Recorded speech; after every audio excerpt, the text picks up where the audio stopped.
Hey everybody, and welcome back to the channel. I got a new bike yesterday. This is a Thruster 79 Special. Big BMX bike, 29er. So this is basically a knockoff of an SE Fast Ripper. So is it as good as a Fast Ripper? That's what we're going to talk about in this short little video introducing this bike. And I've already made some changes to it, so this is not completely stock, but mostly. So these are made by Kent. They are commonly associated with Walmart bikes. There's the 79 Special decal on the bottom of the down tube, which is pretty cool. A lot of rocket related stuff. Thruster. It says on the forks, beware of rocket.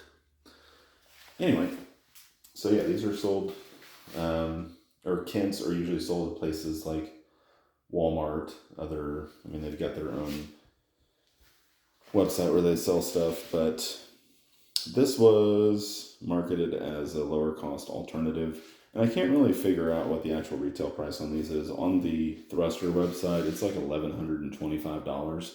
Interesting, because that's a few dollars less than what the retail price on an SE Fast Ripper is. Anyhow, I think when these originally came out, they were around $600. And this bike is a few years old, even though it just came out of the box yesterday. So had a manufacturer date on the box of the latter part of 2020. And they've also redesigned the frame since then. This has got, and maybe that was because SE might have filed some kind of cease and desist, but that frame gusset is very, very similar to the SE frame gusset. Loop tail, just like the SE, that's not really specific to that brand. A lot of BMX bikes had loop tail design. The fork, pretty similar to the SE landing gear fork. So this is a 1x9 speed mechanical disc brake. Of course, aluminum frame, which you can probably tell by the welds. Steel handlebars, supposedly chromoly steel cranks. It came not with this thumb shifter. I put that on there because the trigger shifter that it came with, the Shimano Altus trigger shifter, didn't really have any room. It had the little indicator window that sits below the bar.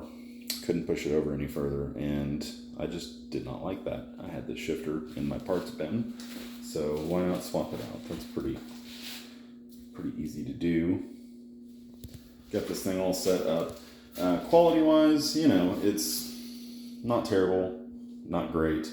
I'll talk about the biggest issue in a second, but just kind of general, kind of the way the bolts thread into the stem and seat post clamp, just not super high quality feeling.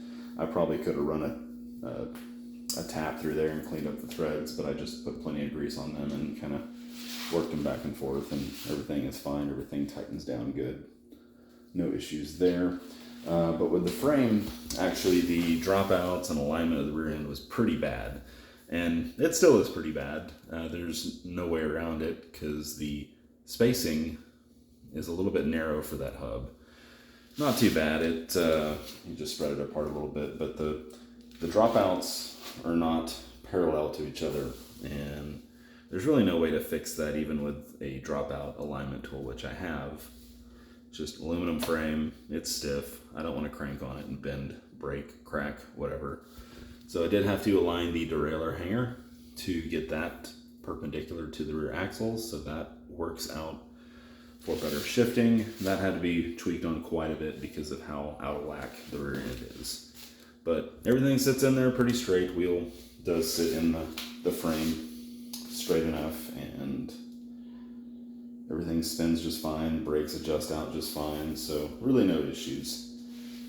So I made a couple of modifications, as I mentioned already, switching out the shifter. These are not the stock grips. It comes with locking grips, but they're blue clamps, which is just a little bit too much blue. It's hard to get the blue handlebars, blue cranks, blue rims, the darker blue than the frame. So I like that contrast, just darker blue and medium blue. Looks pretty cool.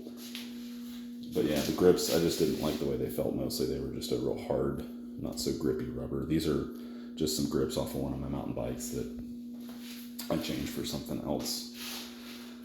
Seat post, I put a dropper post on it because is I'm tall, and you know, it's not a super slammed seat position, but in the all the way down position on the dropper post, that's a nice low kind of cruising position. That's not, you know, super low where I have too much bend in my knees. I can kind of cruise around like that. But if I want to go out and ride this thing with kind of more normal leg extensions, so there's my dropper lever. This is a Pro brand dropper post. It's only 70 millimeters of travel, which is under 3 inches, but that is just enough for what I'm using this thing for. So there you go.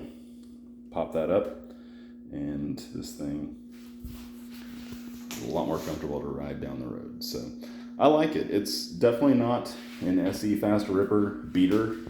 For the price, I paid $259 plus tax from Walmart. These are now sold out, so sorry, don't have a way of giving you a link to buy one of these for the same price that I did. They did sell out pretty quickly, and I think for the money, it's hard to beat the deal, but quality-wise, definitely not going to exceed what you find on a nicer bike from one of the bigger bike manufacturers. So there you have it. I'm pretty satisfied. I don't know if I'm going to keep it long term or not, but it's been a fun little project to kind of just put together a few little extra add-ons, and I'll ride it around a little bit and see what I think. And like a lot of the bikes, they end up finding a new home somewhere else just because I get bored with them. But there you go. Thruster 79 Special. If you got any questions, drop them in the comments or let me know what you think. And appreciate you watching. And y'all go out and ride your bike.